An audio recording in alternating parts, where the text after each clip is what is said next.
The Prince of Frogtown is a 2008 memoir by Pulitzer Prize-winning journalist Rick Bragg. It is the third installment in a trilogy of memoirs exploring different facets of his life, with particular emphasis on family stories. The first book, the 1997 bestseller All Over But the Shouting, recounted Bragg's experience growing up as one of 3 children of a single mother on welfare. The second, Ava's Man, focused on his maternal grandfather. Notably absent from these first 2 memoirs was any substantial discussion of Bragg's own father. Bragg addresses this choice directly. "I sawed my family tree off at the fork and made myself a man with half a history." Yet in The Prince of Frogtown, he credits fellow writer Willie Morris with persuading him to confront that absence. Morris remarked, "My boy, there is no place you can go he will not be." On its surface, the comment is on Rick's father, Charles, had not been a prominent figure in his childhood, and Rick barely knew him. Still, through interviews with friends and relatives, Rick pieces together Charles's story, a story that profoundly shapes his own and intersects with another major narrative thread in the memoir: Rick's marriage to a woman with 3 sons and his navigation of the unfamiliar world of stepfatherhood. Central to this second thread is Rick's relationship with his wife's youngest son, an 11-year-old in need of a father figure, yet so different from Rick in temperament that understanding him requires confronting the history of his own father.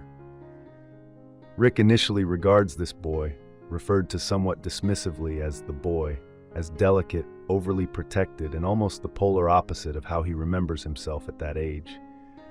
His recollections are tinged with a battered, defiant pride, the pride of someone who endured deep hardships and learned to reconcile with their lasting effects. The primary hardship, of course, was his father.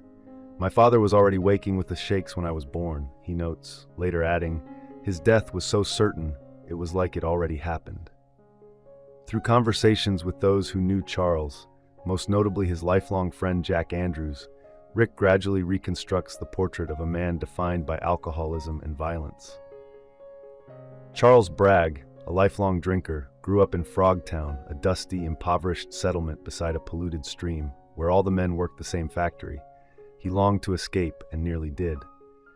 A Marine in the Korean War, he returned physically and emotionally scarred, turning to alcohol even more heavily, yet boasted of his service upon his return. He married Rick's mother, but marriage did not temper him. His drinking continued unabated. He clashed with local authorities, disappeared for weeks at a time, struggled to maintain work, and at his worst alternated between abusing his family and fighting other men. Yet Charles was not wholly without merit.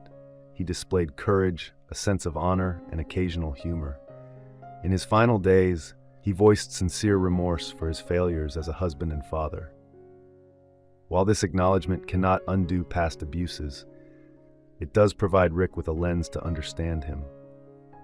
Handling a pair of dice left behind by his father, Rick glimpses what might have been Charles's philosophy.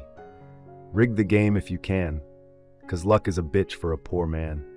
And don't worry what people think, because once it's all over, the people who love you will make you what they want you to be. And the people who don't love you will too. Interwoven with this paternal story is Rick's evolving bond with his stepson, which brings both tenderness and levity to the memoir.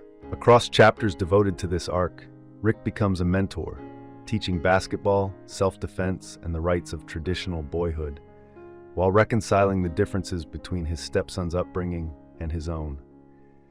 In navigating this new role, Rick finds an opportunity for growth, gradually softening and learning how to be the father he himself never had.